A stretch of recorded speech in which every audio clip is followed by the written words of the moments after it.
Star plus का serial Anupama में finally हो चुकी है आर्यन और माही की शादी। जी हाँ, ये शादी एक बहुत ही अनोखी शादी थी क्योंकि इसके मेहंदी, हल्दी, संगीत इसके फंक्शंस तो 3-3 दिन तक चले।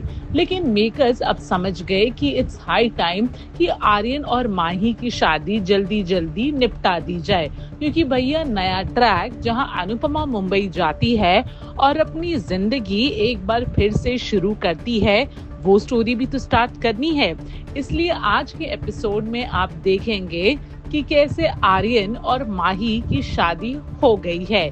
जी हाँ, तो सबसे पहले कोठारी परिवार पहुंचता है शाह हाउस, जहां पे पता चलता है कि लीला भेद घर में नहीं है।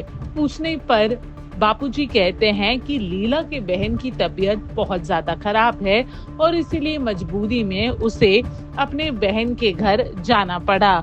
उसके बाद हम ये देखेंगे कि किस तरह गौतम एक बार फिर से प्रार्थना पर नजर रखे हुआ है ताकि प्रार्थना का कॉन्फिडेंस बढ़े ना। दूसरी तरफ हम ये भी देखते हैं कि राघव जो समझ जाता है कि प्रेम और राही के रिश्ते में कुछ इश्यूज चल रहे हैं, प्रेम को अपने तरीके से समझाता है कि कैसे रिश्ते बहुत ही कमजोर होते हैं और उसे हर वक्त संभालना हमारी ही जिम्मेदारी है। दूसरी तरफ हम देखते हैं कि अनुपमा काव्या को मैसेज कर रही है कि अगर वो माही से मिलने नहीं आई तो कम से कम शादी के दिन उसे एक मैसेज ही कर दे ताकि माही बेटर फील करे। अनुपमा फिर से एक बार क्वेश्चन करती है कि काव्या किस तरह की माँ है।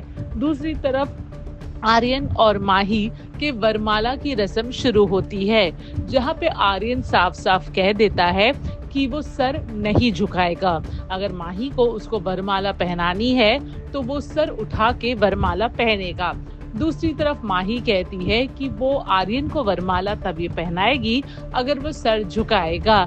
इन दोनों के बीच में ये झगड़ा इतना ज्यादा बढ़ जाता है कि दोनों कहते हैं कि अगर उन दोनों की जिद पूरी नहीं हुई तो वो ये शादी ही कैंसिल कर देंगे।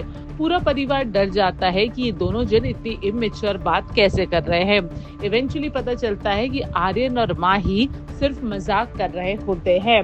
शादी शुरू होती है और शादी में एज यूजुअल एक रस्म होती है जहाँ पे अनुपमा को आर्यन के पैर धोने रहते हैं। आर्यन इस चीज के लिए मना कर देता है और कहता है कि कैसे वो अनुपमा को अपने पैर नहीं छूने देगा। खैर ये सब करके शादी पूरी हो जाती है। माही के विदाई का टाइम हो जाता है। जैसे ही विदाई की रस्म शुरू होने वाली रहती है, आर्यन के चेस्ट में पेन होता है। उसे समझ जाता है कि अब वो और ज्यादा कंट्रोल नहीं कर सकता और कैसे उसे नशा करना ही पड़ेगा। इसलिए वो वॉशरूम का बहाना बना के कमरे में चला जाता है और वो जाता भी अनुपमा के कमरे में है। उसके बाद वो नशा करता है जब उसे थोड़ा रिलैक्स फील होता है। अनुपमा को याद आता है कि कैसे विदाई की रस्म के लिए सिंदूर तो उसी के कमरे में है। वो अपने कमरे में जब जाती है तो देखती है कि कैसे आर्यन जमीन पे लेटा हुआ है और वो आर्यन के हाथ में ड्रग्स भी देखती है। अब देखना दिलचस्प होगा कि अनुपमा इस पूरे सिचुएशन को कैसे संभालेगी। बॉलीवुड और टेलीविजन के एक्सक्लूसिव अपडेट के लिए हमारे चैनल फिल्मी बीट को सब्सक्राइब करना ना भूलें और हमें फेसबुक पर भी जरूर फॉलो करें।